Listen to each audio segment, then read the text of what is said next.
Buenos días a todos y todas.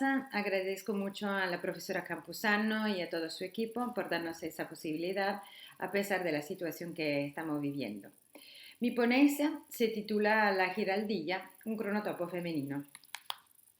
El concepto de tiempo es una de las categorías más discutidas durante todo el siglo XX. Se cuestiona definitivamente la linealidad del tiempo y el principio cronológico como fundamento de la narración. El tiempo se vuelve cada vez más un elemento fluido y la literatura se convierte en espejo de esta visión del mundo a través de la crisis de la estructura narrativa, que abandona la forma tradicional para adoptar nuevos parámetros que renuncian al principio del orden para abrazar la fluidez del stream of consciousness, del monólogo interior, de la superposición de planos ontológicos del sueño y la realidad, pasando así a representar literalmente lo que es un tiempo subjetivo. Partiendo de la imposibilidad de contar una sola historia, los intelectuales del siglo XX empezaron a sondear los relatos silenciados, las miradas ignoradas y los aportes de los sujetos que la narrativa dominante ha relegado a los márgenes. En ese sentido, los estudios de género han dado una enorme contribución. A partir de la relectura de la historia desde el punto de vista del género, han emergido los límites de una historia androcéntrica. La aportación del sujeto femenino, su rol y su voz permanecieron al margen de la macrohistoria. A partir de la segunda mitad del siglo pasado, la crítica se ha fijado en esta cuestión. En Cuba son sobre todo estudiosas como Luisa Campuzano, Susana Montero y Zaira Capote, quienes releen la historia y la tradición cultural cubana a través de un enfoque de género. Los estudios críticos han tenido como objetivo volver a pensar el canon literario al incluir las escritoras, dando así protagonismo a una parte de la producción literaria forzada por el silencio desde la visión dominada por los hombres. Al mismo tiempo, también debe destacarse la atención a los personajes femeninos que han aportado a la macrohistoria, pero cuya vivencia han sido silenciada por la página de la historia oficial. Partiendo de estas consideraciones, decidí analizar el cuento Añejo 5 siglos de María Elena Llana, obra que puede leerse como la síntesis de estos cambios en la perspectiva literaria. Por un lado, el cuento representa la negación del concepto de tiempo lineal en favor de una dimensión no cronológica.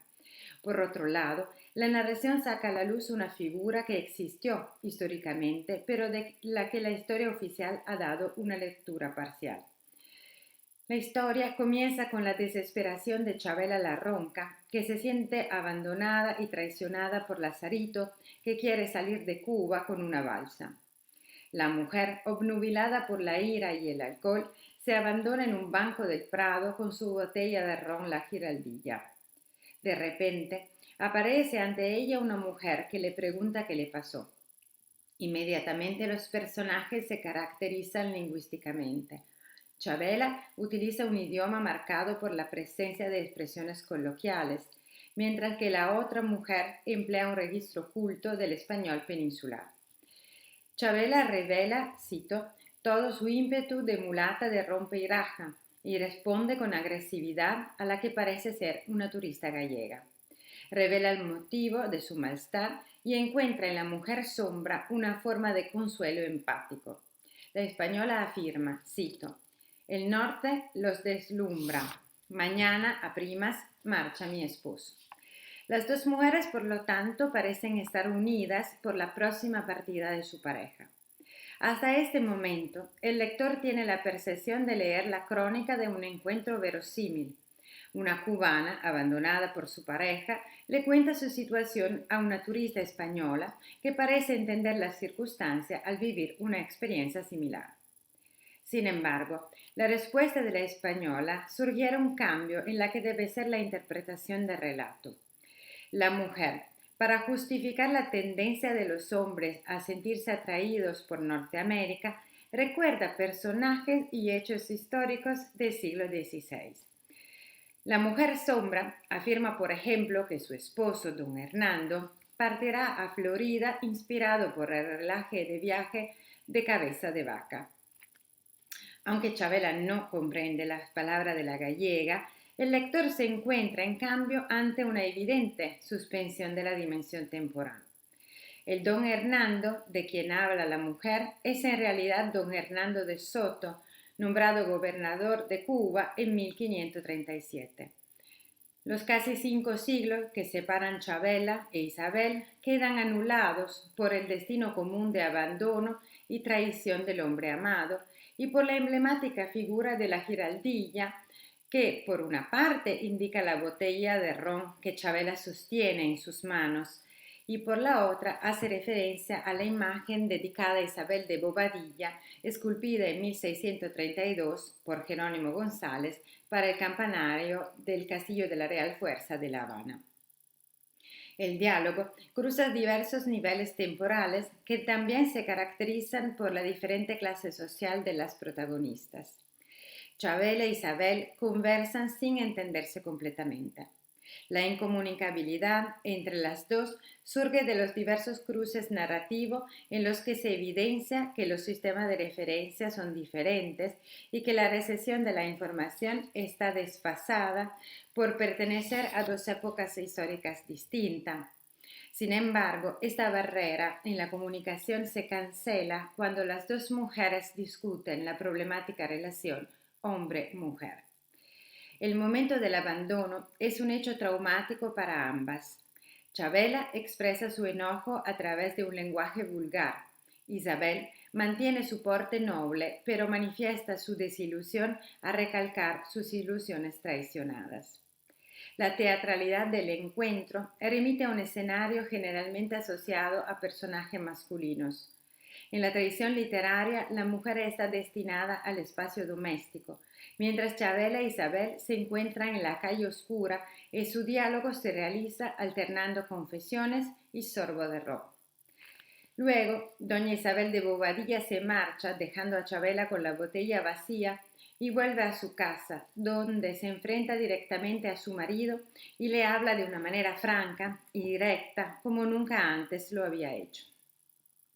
La relación entre el cambio de Isabel y el encuentro con Chavela aparece claro cuando un criado introduce en la habitación de don Hernando y doña Isabel una veleta con figura de mujer, un trozo de vidrio que representa a la giraldilla, y la señora sonríe refiriéndose a una complicidad tácita con la plebeya Chavela.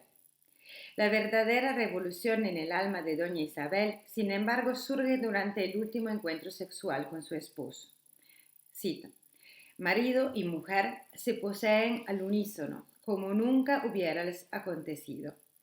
Es precisamente cuando Isabel toma conciencia de que se quedará sola para gobernar la isla que empieza a desempeñar un papel activo también dentro del matrimonio.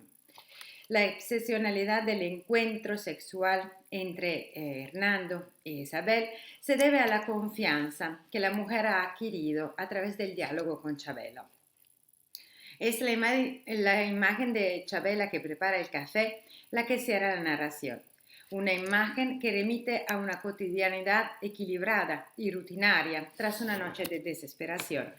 Las dos mujeres entonces, a pesar del dolor inicial por la partida de su pareja, encuentran su dimensión caracterizada por una mayor plenitud y seguridad. María Elena Llana suele utilizar en su narración personajes comunes que conviven con fantasmas, que conversan con figuras inmateriales. El encuentro entre diferentes niveles ontológicos se produce de forma natural y los personajes lo perciben como absolutamente normal. Las historias de la autora se mueven en una cotidianidad que presenta con frecuencia los problemas sociales de la isla. Sin embargo, es principalmente la dimensión femenina la que protagoniza las narraciones de la Llana. En el cuento añejo 5 siglos, el cuestionamiento del concepto de tiempo crea la posibilidad de vislumbrar una continuidad atemporal de los problemas que afectan al mundo de las mujeres. Las diferencias que existen entre Chavela y doña Isabel, a pesar de ser marcadas, son menos interesantes que las similitudes. La dimensión del tiempo lineal queda reemplazada con un cronotopo de interioridad destinado a enfatizar la conciencia de la transformación del sujeto femenino. Si los ejes temporales sobre los que se mueven la vida de la protagonista están desfasados, el vínculo entre ellas lo representa el contexto cubano. Isabel encarna emblemáticamente la expansión colonial española en América, mientras que el apagón que golpea La Habana durante la noche remite al mismo tiempo a la crisis energética de la isla y a una especie de regreso al siglo XVI. Otro cruce fundamental que conecta el pasado de Isabel y el presente de Chavela lo retrata el tema del viaje. El éxodo de los balseros se relaciona con las expediciones del siglo XVI. El viaje masculino es un viaje a través del espacio, mientras que el viaje femenino se desarrolla a través del tiempo. Para autorrealizarse, el hombre cumple un movimiento físico de la isla a tierra firme. La mujer se somete a un camino formativo diferente. El hombre busca su propia realización en el exterior, mientras que la figura femenina es capaz de una autoformación a partir del papel de abandonada que le impone la figura masculina. La mujer pasa del espacio de la invisibilidad a la visibilidad gracias a este diálogo históricamente imposible, pero a la vez fundamental. La necesidad de liberar a la figura femenina de una visión androcrática va más allá de los límites temporales. La giraldilla, que recuerda el tema de la espera paciente, estereotipo femenino, conecta a las dos protagonistas y las sitúa en un plano atemporal. Independientemente del contexto histórico, el tiempo de la espera aparece como el tiempo propio de las mujeres. Sin embargo, en la historia de Yana, la conciencia de las dos mujeres desafía esta dimensión. Ambas, después de encontrarse, retoman sus vidas y siguen adelante. Ya Gioconda Belli, en La mujer habitada, había introducido esta superposición de distintas dimensiones temporales.